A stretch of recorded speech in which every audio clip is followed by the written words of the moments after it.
بسم اللہ الرحمن الرحیم. جناب چیئرمین بہت شکریہ. کل پرسوں 25 اور 26 کی رات کو جو اندوہناک واقعات بلوچستان کے طول و عرض میں وقوع پذیر ہوئے ہیں، اس کی نہ صرف میں، یہ ہاؤس بلکہ پوری قوم عمومی طور پہ غمناک ہے، درد کی کیفیت میں ہے. اور اس نے، میں سمجھتا ہوں کہ ہمارے جو پرانے بیانیے تھے، پرانے زاویے تھے، پرانی گفتگو تھی، اس کو ایک مرتبہ پھر ٹریگر کر کے سوشل میڈیا پلیٹ فارم پہ، مین سٹریم میں، پارلیمنٹ کے فورمز پہ، اسٹیٹ انسٹیٹیوشنز میں، پولیٹیشنز میں، اکیڈیمیا میں اس پرانی بحث کو دوبارہ چھیڑا گیا ہے. اور شاید یہ مناسب وقت ہے کہ اب ہم اس بحث کو ایک تنقیدی اور تعمیری انداز میں آگے لے کے بڑھیں، آگے لے کے چلیں.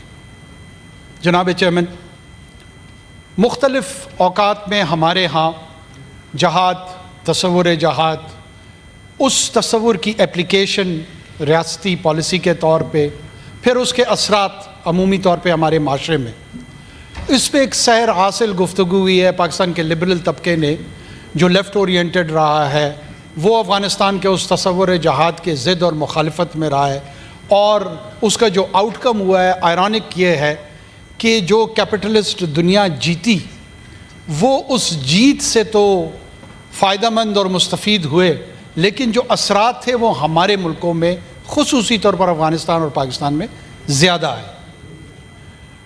اس لبرل طبقے نے دوسری طرف اگر ایتھنو نیشنلزم کے نام پہ بلوچستان کے کانٹیکس میں خصوصی طور پہ اگر تخریب اور ٹیرر کسی بھی آرگنائزیشن نے اس کو انیشیٹ کیا، اس کو انہوں نے پولیٹیکل پرابلم کے ساتھ جوڑنے کی اور بیان کرنے کی کوشش کی، اور جو ڈائگنوسس تھا وہ دونوں طرف سے کنفیوزنگ ابھر کے سامنے آ رہا تھا. لگ رہا تھا کہ there was a good violence and there was a bad violence. وہ وائلنس جس کی بنیاد ایک مذہبی تصور، ایک مذہبی عقیدے کی بنیاد پر ہو، اور چونکہ ایک انٹرنیشنل انوائرمنٹ بھی ایسی بن چکی تھی جہاں پہ entire international establishment religious violence کو کنڈیم کر رہی تھی اور اس کو کنٹین کرنا چاہ رہی تھی، تو یہ آوازیں اپنے آپ کو مین سٹریم اور مضبوط سمجھ رہی تھی. ساتھ میں ظاہر ہے جس طرح کے ہمارے اوپر اثرات پڑے ہماری سیاسی قیادت پہ، ہمارے لا انفورسمنٹ ایجنسیز پہ، اس نے مزید تقویت بخشی. لیکن بلوچستان کو خصوصی طور پہ اس سے علیحدہ کر کے دیکھا اور سمجھا گیا. مجھے بڑی خوشی ہو رہی ہے آنریبل کولیگ نے یہاں پر وائلنس کو سمیٹا ہے اور یہ میسج کنوے کرنے کی کوشش کی ہے کہ اسٹیٹ ہوڈ میں، اسٹیٹ بلڈنگ میں، انسٹیٹیوشن بلڈنگ میں وائلنس کا پروگیٹو جو ہے، اس کی مینجمنٹ کا اختیار جو ہے وہ صرف ریاست کو ہوگا. یہ ویسٹفیلین کانسیپٹ آف اسٹیٹ میں ریاست پاکستان کے پاس اختیار، ریاست ہندوستان کے پاس، ایران کے پاس، یونائٹڈ کنگڈم کے پاس، امریکہ کے پاس، سب کے پاس یہ انہیرنٹ رائٹ ہے کہ اپنی ٹیریٹری میں وائلنس کا مینیجر وہ خود ہوگا. پرابلم ہمارے ہاں جناب یہ آ رہی ہے کہ جب اس کی وائلنس کی مینجمنٹ جن انسٹیٹیوشنز کی ذمہ داری آئین میں تقویض کی گئی ہے، ایک خلیج اور خلا ان کے بیچ میں پیدا کیا جا رہا ہے یا ہو چکا ہے، جس کی وجہ سے میں سمجھتا ہوں کہ بلوچستان میں اور ٹی ٹی پی کے خارجی محاذ پہ بھی جن لوگوں کو آپ نے یہ رول اسائن کیا ہوا ہے، اگر آپ ان کو بطور ولن پروجیکٹ کریں گے، وہ آپ کے رول ماڈل اور ہیرو نہیں ہوں گے، تو یہ جنگ آج سے ہی آپ ہاری ہوئی سمجھیں. اس جنگ کی جیت کی ابتدا یہ ہے کہ اس شخص کو اپنا محافظ، اپنے گھر کا محافظ، اپنے محلے کا محافظ، اپنے صوبے کا محافظ، اپنے ملک کا محافظ تسلیم کرے، اور تسلیم کرنے کے ساتھ ساتھ جو لا فیئر کی ضرورت ہے وہ قوانین کی صورت میں ان کی ہیلپ کرے، اکوپمنٹ کی صورت میں ضرورت ہے وہ اس کی ہیلپ کرے، فائنینس ارینج کرنے ہیں, بیانیہ بنانا ہے, یہ تمام ملٹی پرونگ اسٹریٹجی کی جنگ ہے. دس از اے نیشنل وار. یہ فرنٹیئر کور کی, پاکستان ملٹری کی, آئی ایس آئی کی, ایم آئی کی, آئی بی کی کوئی آئسولیٹڈ لڑائی نہیں ہے. کیوں نہیں ہے جناب؟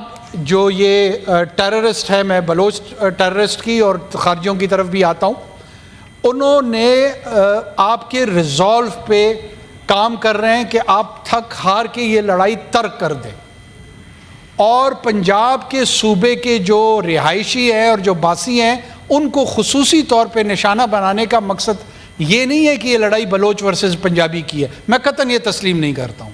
اگر یہ صورتحال یہ ہوتی کہ ان ملیٹنٹس نے فیصل آباد فتح کرنا ہوتا, سرگودا فتح کرنا ہوتا, پھر تو یہ پنجابی ورسز بلوچ بات شاید میری سمجھ میں آ جاتی. ان کا مطمع نظر اتنا ہے کہ جس ریاست پاکستان کے نام میں یہ جڑے ہوئے ہیں اس ریاست کو توڑنا ہے اور اس سے ایک نئی ریاست کی تشکیل دینی ہے, اور وہ اس کے کسٹوڈین میں لیڈ سمجھتے ہیں کہ شاید پنجاب کے رہائشی اس کو زیادہ اون کرتے ہیں. جہاں انہیں کوئی بلوچ نظر آتا ہے, جیسے پرسوں محمد ظاہر محسنی, ان کی شہادت کلات میں کی ہے. وہ پنجابی نہیں تھے, وہ نسلاً بلوچ تھے, پیور بلو بلڈڈ بلوچ تھے, لیکن چونکہ وہ ریاست پاکستان کے ساتھ کھڑے تھے, وہ پشتون جو ریاست پاکستان کے ساتھ سرائکی, سندھی بولنے والے جو بھی لوگ اس کے ساتھ جڑے ہوئے ہیں, ان پہ یہ حملہ آور ہوتے ہیں. جناب چیئرمین, ہمارے ہاں اس پہ ایک سنجیدہ بحث ضرور ہونی چاہیے. میرے خیال میں نیشنل سیکیورٹی کمیٹی کو کانسٹیٹیوٹ کر کے ہر پارٹی کی نمائندگی دے کے وہاں پہ ان ہاؤس ایک ڈیٹیل ڈسکشن ہونی چاہیے.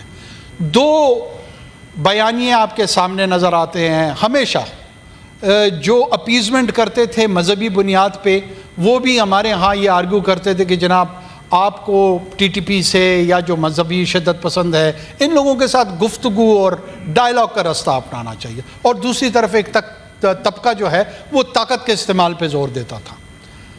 میں اپنی ناچیز رائے, ہمبل اوپینین میری یہ ہے کہ یہ دونوں ٹولز ہیں, ڈائلاگ بھی اور اپلیکیشن آف فورس بھی with the state. And result کیا ہے اس پہ کوئی بات نہیں کر رہا. آخر میں ڈائلاگ کی اپلیکیشن سے کیا چاہتا ہوں کہ اینڈ رزلٹ کیا ہو, یا اپلیکیشن آف فورس سے میں کیا حاصل کرنا چاہتا ہوں. جب تک ہم ان سٹیٹڈ گول کو واضح نہیں کریں گے اور اس کے لیے اسٹریٹجی ڈیزائن نہیں کریں گے, ڈیولپ نہیں کریں گے, بسا اوقات اس میں اپلیکیشن آف فورس آپ کو سوٹ کرتی ہے, ہیلپ کرتی ہے, اور بسا اوقات نیگوسیشن کو بھی آپ ایک جنگی حکمت عملی کے طور پہ اس کو استعمال کرتے ہیں, پرووائڈڈ دس کہ آپ کا اسٹریٹجک گول کلیئر ہو. یہ لوگ خارجی پاکستان میں کیا چاہتے ہیں؟ یہ پاکستان کی جغرافیہ کو تو تبدیل نہیں کرنا چاہتے ہیں, پاکستان کے پورے نظام کو ہی تبدیل کرنا چاہتے ہیں. یا جغرافیہ بدل دینا یا نظام بدل دینا. میرے نزدیک یہ دونوں ایک ہی ایول کے مترادف ہیں. ایک فرد واحد کی یہاں پہ حکومت قائم کر کے ایک امیر المومنین ڈکلیئر کروا کے جو ہماری طرز زندگی ہے اس کو تبدیل کرنا چاہتے ہیں. اللہ کے فضل سے میں اپنے آپ کو کسی بھی خارجی, کسی بھی ٹی ٹی پی, کسی بھی ٹی ٹی اے سے بڑا مسلمان سمجھتا ہوں. اگر بڑا مسلمان نہیں ہو تو جتنا مسلمان, الحمدللہ مجھے کسی مکتب فکر کی, کسی مسلک کی, کسی صوفی کی, کسی پیر طریقت کی, کسی عالم کی سرٹیفیکیشن کی ضرورت نہیں ہے کہ میرے ایمان کا سطح کیا ہے. یہ قرآن کے روح سے اس کی جو باز گشت پوچھ گچھ ہونی ہے وہ آخرت میں حق تعالیٰ کی ہستی نے خود کرنی ہے. جو حق, جو اختیار اللہ کا ہے, وہ حق بندے کو کسی صورت نہیں دیا جا سکتا.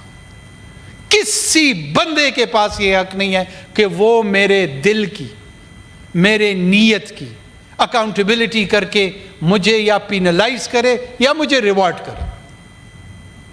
دوسری جانب جہاں پہ کچھ دوستوں نے کہا کہ پولیٹیکل انسٹیبلٹی کی وجہ سے, دیکھیں میں اس اہم موضوع کو جو پولیٹیکل پولرائزیشن اس وقت ملک میں یا کرافٹڈ ہے یا جینون ہے اس کی نظر نہیں کرنا چاہتا.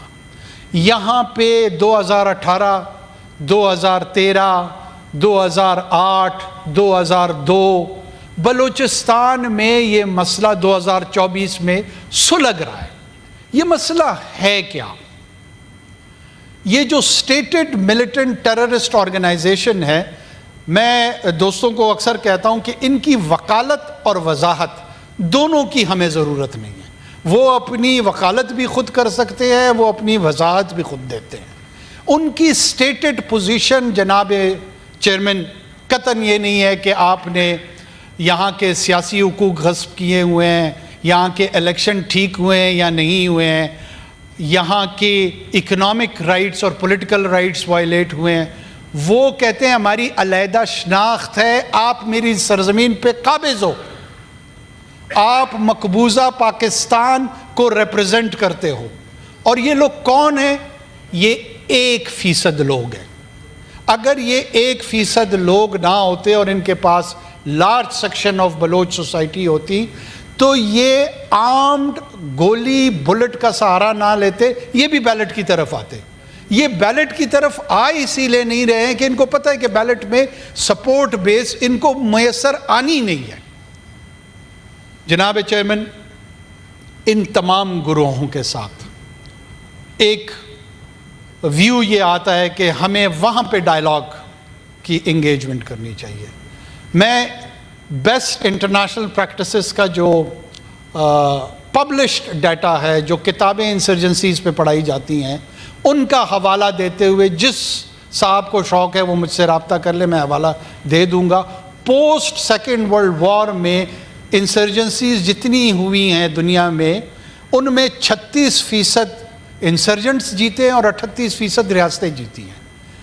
Weather somebody likes it or not، فیصلہ اس ہار اور جیت کا بیٹل گراؤنڈ پہ ہوا ہے. جو نیگوسیشن اور ڈائلاگ ہوتی ہے وہ پوسٹ کانفلکٹ ہوتی ہے. جب ہم بدقسمتی سے 1971 میں ہار گئے تو قادر ملا نے اپنی بندوق قدم میں مجیب کے رکھی، جو مکتی بانی کا ہیڈ تھا. نیگوسیشن اروڑا کے ساتھ یہ ہو رہی تھی کہ کتنے قیدی ہوں گے، چھوڑنا ہے نہیں چھوڑنا ہے، کیا کرنا ہے. Recently when Americans decided to abandon Afghanistan، اس ابینڈمنٹ کے سینس میں they started negotiating. میں اس ڈیمانڈ کو ریٹریٹ کروں گا کہ وہ کون لوگ تھے جنہوں نے نیگوسیشن کی فیلسی، دھوکہ، ڈیلوژن، ایلوژن اس ملک کے لوگوں کو، جو کہ بدقسمتی سے بسا اوقات اپنی سادہ لوئی میں اس کو مذہب کی قربت سمجھتے تھے، اس کو پاکستان کے مفاد میں سمجھتے تھے، ان لوگوں کو مس لیڈ کیا. یہ وہ لوگ تھے جن کو ہمیں پریزیوم ہم نے یہ کیا ہوا تھا کہ ان کی اوپینین انفارمڈ اوپینین ہے. ان انفارمڈ اوپینین نے اس پارلیمان کو مس لیڈ کیا. جن صاحب کا فیلڈ کورٹ مارشل ہے، میں سمجھتا ہوں اس میں ایک سوال اس ہاؤس کی جانب سے جانا چاہیے کہ یہ نیگوسیشن کی جو ڈیلوژن تھی، یہ انسٹیٹیوشن میں اور قوم میں اور فلور آف دا ہاؤس کیوں اور کیسے بیچی گئی، کس لیے مس لیڈ کیا گیا؟ کیا انیڈورٹنٹلی تھا؟ کیا یہ پروفیشنل شارٹ کمنگز تھی اس مخصوص فرد کی، یا کوئی ایل انٹینشن تھی؟ ان تینوں سوالات کا جواب ہمارے پاس آنا چاہیے. آج جو بدقسمتی سے معصوم لوگوں کی جانیں بلوچستان کی زمین پہ ان دہشت گردوں نے لی ہیں، اٹس ہائی ٹائم ہمیں اپنی انٹرنل کنفیوژن دور کر کے، میرے دوست نے، میرے آنریبل کولیگ نے سہولت کار کی بات کی، اس میں کوئی شک نہیں ہے کہ آپ سوسائٹی میں ایک مینٹل سپیس کریٹ کرتے ہیں فار دا ٹیررسٹ. جو ٹیررسٹ ایکچوئل ٹیررزم کر رہا ہوتا ہے وہ تو 2000 3000 4000 لوگ ہوتے ہیں، لیکن سوسائٹی میں مینٹل سپیس آپ ہزاروں لاکھوں لوگوں کی تعداد میں ان کے لیے کریٹ کرتے ہیں. کبھی سول رائٹس کے نام پر، کبھی ہیومن رائٹس کی وائلیشن کے نام پر، کبھی نیشنلزم کے نام پر، کبھی پاکستانی نیشنلزم، کبھی بلوچ نیشنلزم، کبھی اسلامک نیشنلزم، کبھی پشتون نیشنلزم. یہ وہ ڈیلوژنل نعرے ہوتے ہیں جب آپ وائلنس کو ریشنلائز کرنا چاہ رہے ہوتے ہیں، اس کی ایکسیپٹیبلٹی کروانا چاہ رہے ہوتے ہیں.